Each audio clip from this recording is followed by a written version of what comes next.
ډېرې زیاتې خویندې په تشویش کې دي، په کورونو کې ناستې دي، وایي په موږ باندې د پوهنتونونو او مکتبونو دروازې بندې شوي دي، نو موږ څه وکړو؟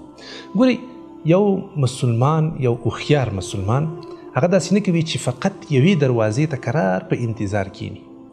دا دروازه که خلاصه شي دا مسلمان روان ده، که دا دروازه بنده شو بس قرار ناست مایوسه او خفه. هوښیار مسلمان څه کوي چې یوه دروازه بنده شوه بلې دروازې ته درېږي، چې بله بنده شوه بلې ته درېږي، د یوې دروازې ته قرار نه کینی.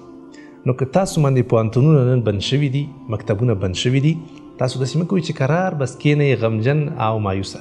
فقط دا پوهنتون او فقط دا مکتب دا د ترقي دروازې نه دي او نه یوازینۍ همدغه لارې دي چې باید په همدې کې انسان پرمخ تللی شي او بس. داسې خلک پیژنم چې خپل نوم نشي لیکلی، داسې خلک پیژنم چې تلیفون نشي ثبتولی، نمبرونه ټول نمبرونه یې داسې یاد کړي دي. خو ماشاءالله دومره کاروبارونه پر مخ باندې روان دي، هم ښه اخلاق لري، هم ښه عبادت کوي، له موږ تاسو نه حرم شریف ته هم ډیر روان دي، له غریبانو سره هم ډیر مرستې او کومکونه کوي، د وطن لپاره خدمتونه هم کوي. نو وګورئ چې یو نفر هیڅ هم نه دی ویلي، خو بیا هم ماشاءالله کولی شي چې هم په دنیا کې ترقي وکړي او هم په آخرت کې ځان جنت ته ورسوي.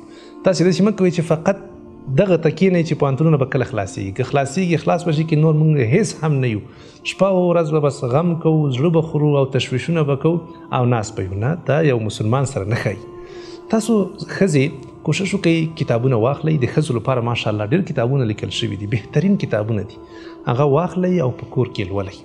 حد اقل دغه ذهني ډپریشن او تشویشونه خو بس تاسو ختم شي که حد اقل تاسو په آینده کې وکړی شئ چې د خپل اولاد صحیح تربیه وکړی شي. یو سالم انسان خو به ټولنې ته عرضه کوي که چې هغه سبا ته خدمت وکړي. حد اقل تاسو خو به یو خوشحاله مطمئن ژوند ولرئ، ځکه دا د انسان ذهن چې خالی وي او دا د انسان عقل دا چې په دې کې څه شی پراته نه وي، نو ظاهره خبره ده چې تشویش به کوي او غم به کوي. خو چې ته کتاب ولولې، د اسلام حقیقت نور هم درته څرګند شي، نو زړه به دې مطمئن شي، ورځ تر بلې ذهن به دې ډک شي له ښه معلوماتو نه او خوشحاله به یې الحمدلله به وایي چې شکر الحمدلله چې مسلمان یم. دا ټیټ یوجیږي به په دنیا کې راځي، نو دغه تشویشونه او دا غلط خبرونه به په تاسو باندې بیا تاثیر نه کوي. د مطالعې له برکته انسان خوشحاله پاتې کیږي، ورځ تر بلې داسې څه زده کوي چې په هغه باندې زړه نور هم مطمئن کیږي، خالي ذهن باندې څه نه کیږي. کله چې انسان ذهن خالي وي نو شپه ورځ وسوسې، سوچونه، ناقي معلومات دا به ذهن ته راځي. نو اولنی کار انشاءالله دا وکړئ چې تاسو مطالعه وکړئ. دویم کار دا وکړئ چې تاسو وینئ نورې زنانه چېرته یو کاروبار روان کړی وي، هغه که خیاطي وي، هغه که کومه ډاکټره وي، له هغې سره ځانونه مصروفه کړئ، د زنانو په ماحول کې پاتې شي. انشاءالله چې یو څه وخت تیر شي، نو تاسې به له هغه نه ډېر یو لوی کسب او کمال زده کړی وي، نو هم به انشاءالله په پښو باندې درېدلی وي او هم به مو انشاءالله خدمت کړی وي.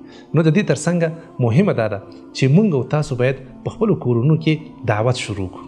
ډېرې زیاتې زنانه دي متاسفانه چې فقط په نامه باندې مسلمانانې دي او بس غیبت دوی کوي، اسراف دوی کوي، بدې خبرې پسخند دوی کوي، منځونه دوی نه کوي، ګناهونه دوی کوي. نو دا څنګه مسلماني شو؟ تاسو په خپله کورنۍ کې دعوت شروع کړئ، په دې سره به انشاءالله په کورنیو کې بدلون راغلی وي. انشاءالله زموږ آینده روښانه آینده ده.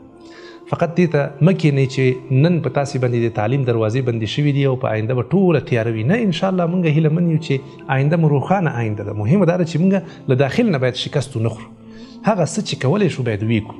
فقط دا ونه وایي چې موږ هیڅ هم نه شو کولی. شکست حقیقي هغه ده چې کله موږ له داخل نه شکست وخورو، نو دا یو خطرناک شکست ده. تاسو مهرباني وکړئ د داسې یو زنانو سره مصروفه شئ چې هغوی کار کوي، یا خیاطي کوي، یا آشپزي کوي، یا بل څه کوي.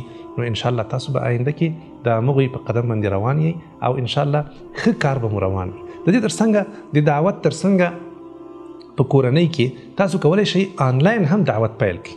تاسو که راولګېږئ، هر چا سره موبایلونه شته دي، انټرنیټونه شته دي، که راولګېږئ او دعوت شروع کړئ، ښې خبرې ورسوئ ښځو ته، نو دغه ښځې به سبا ته تا ته غوږ نیسي. انشاءالله تلویزیونونه به هم تاسې دعوتوي او ستاسې به خپلې صفحې وي، خپل چینلونه به وي، ښځو ته به مسائل تاسو بیان کړي وي. دا ښځې ګورې ډېره ناپوهي ده زموږ په دې وطن کې.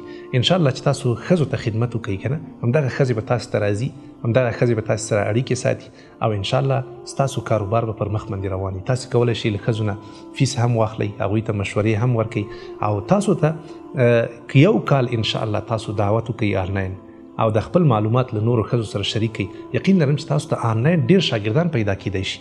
زمونږ ډیر زیات هیوادوال په خارج کې دي انتظار کوي چې یو خور پیدا شي یو استاذه پیدا شي چې په انګلیسي باندې پوه شي په قرآن پوه شي په دین باندې پوه شي او موږ ته درس راکړي خو څوک شته نه کله ناکله موږ هم ډیر زیات خویندو پسې ګرځو چې یو استاذه پیدا کړو خو نه پیدا کیږي تاسو مهرباني وکړئ خپل استعداد لوړ کړئ تاسو بیا وګورئ چې له خپل کور نه به انشاءالله تاسو د زرهاو خلکو رهنمایي خدمت به تاسو ته انشاءالله میسر شوی وي او تاسو به انشاءالله له کور نه هم تدریس کوئ او هم به انشاءالله حلال رزق په پراخه پیمانه باندې تاسو ته الله جل جلاله درکوي نو مایوسي صحیح نه ده کار وکړئ څه چې له وسه کېږي انشاءالله فعالیت شروع کړئ الله به پکې برکت اچي او انشاءالله پر مخ باندې به روانېږي په خارج کې اوسېږئ او غواړئ چې ستاسو ماشومانو ته موږ قرآن کریم او اسلامي درسونه ورزده کړو همدا اوس په لاندیني واتساپ شماره اړیکه ټینګه کړئ